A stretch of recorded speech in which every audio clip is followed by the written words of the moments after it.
তার কাঁধে যার কদম যে গো মদিনা ওয়ালা, যেজন গৌসুল আযম সেজন। আর দেখা গেল ছেলেবেলা বেলায়তি শান, ধরায় এসে প্রথম দিনে করেন দুধ পান। দেখা গেল ছেলেবেলা বেলায়তি শান, ধরায় এসে প্রথম দিনে করেন দুধ পান। জানা গেল সেই দিন ছিল রমজান পহেলা, জানা গেল সেই দিন ছিল রমজান পহেলা, যেজন গৌসুল আযম সেজন। যেজন গৌসুল আযম সেজন। তার কাঁধে যার কদম যে গো মদিনা ওয়ালা, তার কাঁধে যার কদম যে গো মদিনা ওয়ালা, যেজন গৌসুল আযম সেজন। যেজন গৌসুল আযম সেজন বাগদাদি ওয়ালা। আল্লাহুম্মা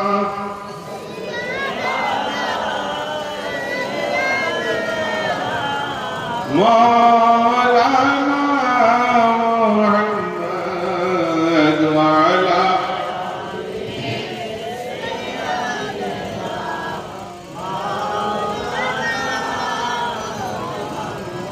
আলহামদুলিল্লাহ الذي حمدا كثيرا دائما مباركا على كل حال، والصلاة على رسوله صاحب الكمال وعلى أولاده الجمال وأصحابه الكرام وأوليائه العظام. أما بعد، فأعوذ بالله من الشيطان الرجيم ببركة بسم الله الرحمن الرحيم. إذا جاءك المنافقون قالوا نشهد إنك لرسول الله والله يعلم إنك لرسوله والله يشهد إن المنافقين لكاذبون. صدق الله العظيم وصدق رسوله النبي الكريم، ونحن على ذلك لمن الشاهدين والشاكرين والآمنين والموقنين والمطمئنين والحمد لله رب العالمين. दो रंगी छोड़ दे एक रंग हो जा,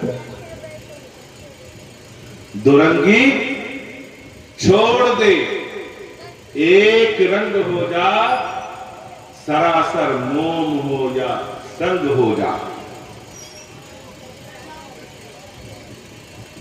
अज़ीज़ाने गिरामी, আমি মসজিদের মধ্যে ভাবছিলাম আজকে একটু অন্য ধরনের বক্তব্য করব, কিন্তু আমাদের মাওলানা আব্দুর রহমান কাদরি সাল্লাল্লাহু বা আমাদের আরো যত উলামায়ে কেরামরা রয়েছেন, আপনাদের সৌভাগ্য যে আপনাদের গ্রাম আলেমদের গ্রাম, এবং সেই আলেমদের গ্রামের জন্য আপনারা অনেক বাড়া থেকে বেঁচে যাচ্ছেন। আলেমদের মর্তবা কি জানেন? আমি যে আয়াতে কারিমা তেলাওয়াত করার সৌভাগ্য অর্জন করেছি তার ব্যাখ্যা করছি ইনশাআল্লাহ, এবং সেই যে আয়াতে কারিমা তেলাওয়াত করেছি তার উদ্দেশ্য কেন সেটাও ইনশাআল্লাহ ব্যাখ্যা করব। আলেমদের মর্তবা হলো এমন,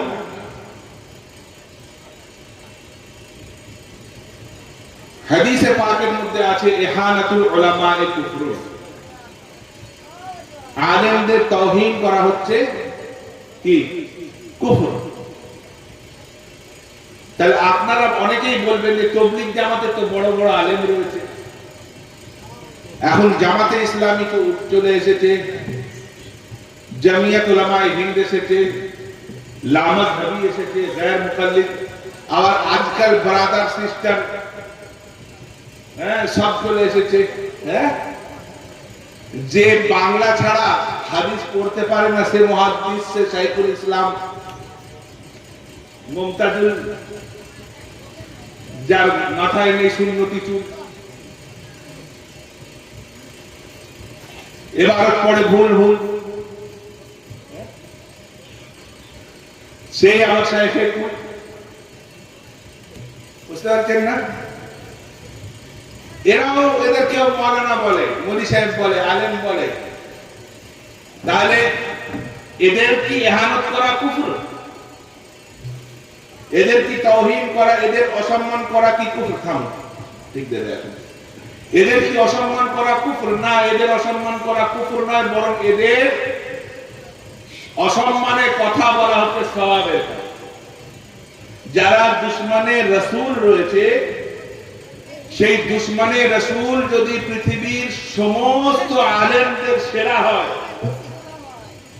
কথাটা একটু নোট করে নেবেন, সমস্ত আলেমদের সেরা, ইবলিসের চেয়ে তো বড় আলেম কেউ হয়নি, হয়েছে? তাহলে সে যদি ইবলিসও হয়ে যায়, তার মান হচ্ছে সুন্নি আলেমদের পায়ের জুতোর তলা। কি? আর যে গুস্তাখে রাসূল হবে, গুস্তাখে সাহাবা হবে, তাকে আলেম বলা যাবে?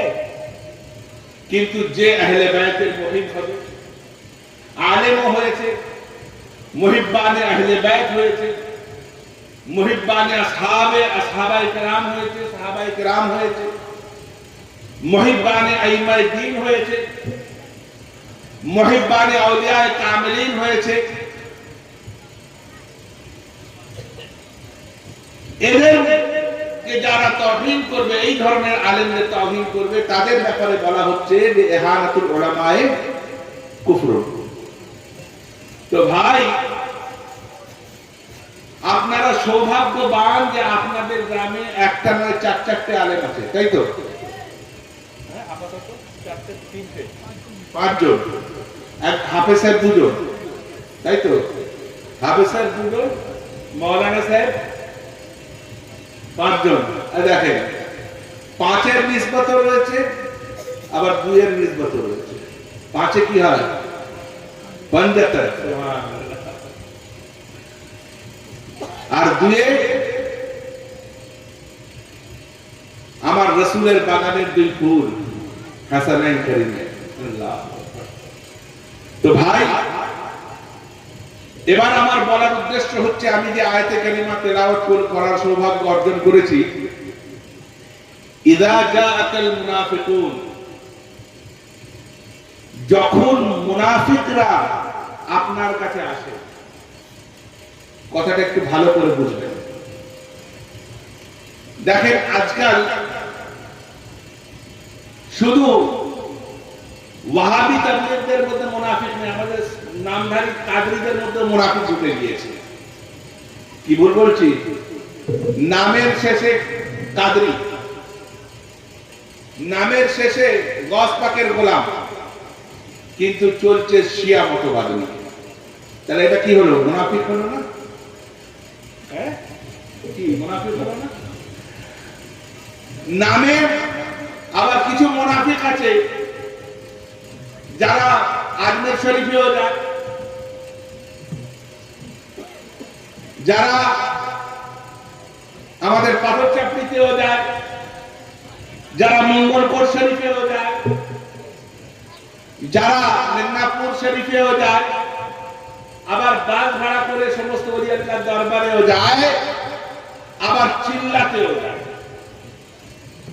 এরকম কিছু লোক আছে।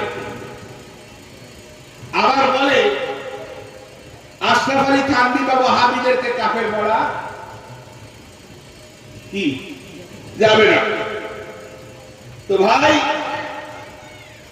কোরআনে পাকের মধ্যে ইরশাদ হচ্ছে, ইযা জাআকাল মুনাফিকুন, যখন তোমাদের কাছে মুনাফিক আসে, মুনাফিকগণ আসে। এখানে একজন, দুজন, তিনজন মাওলানা সাহেব রয়েছে। মুনাফিকদের ডেফিনেশন কি? হাদিসে পাকে জিজ্ঞাসা করা হলো যে ইয়া রাসূলুল্লাহ মুনাফিক কাদেরকে বলা হয়? রাসূল পাক সাল্লাল্লাহু তাআলা আলাইহি ওয়াসাল্লাম তিনি ইরশাদ করলেন কাশাতিল আয়রা, এমন ছাগল যে একটা পাঠায় সন্তুষ্ট নয়। কি হাদিসে আছে তো, পড়েছো? খেয়াল নেই। কাশাতিল আয়রা, এমন ছাগল, ছাগল মানে বকরি, শাত মানে বকরি, এমন বকরি যে একটা পাঠায় সন্তুষ্ট নয়। অর্থাৎ কখনো এই দরবারে যাবে, কখনো ওই দরবারে যাবে, কখনো চিল্লায় যাবে, কখনো আবার তবলিগদের মজলিসে যাবে। এখন আবার আপনাদের এখানে যে করে তবলিগদের মাহফিল হয়, সেখানে খাওয়া দাওয়ার বন্দোবস্ত তারা ভালো করে করে যাতে লোক বেশি জমা হয়, তাই না? আর আমাদেরই নামধারী কিছু খাওয়ার জন্য সেই সমস্ত জায়গায় গিয়ে যোগ দেয়। তো ভাই কোরআন বলছে ইদা জাআকাল মুনাফিকুন, যখন তোমাদের, ইয়া রাসূলুল্লাহ আমার হাবিব, যখন তোমার কাছে মুনাফিকিনরা আসে, কালু তারা বলে নাশহাদু, আমরা সাক্ষী দিচ্ছি, ইন্নাকা রাসূলুল্লাহ। এখানে তিনটে তাকিদ রয়েছে, নাশহাদু, ইন্নাকা, লা, তাই না? তিনটে তাকিদ দিয়ে মুনাফিকদের কথা আল্লাহ বলছে। কালু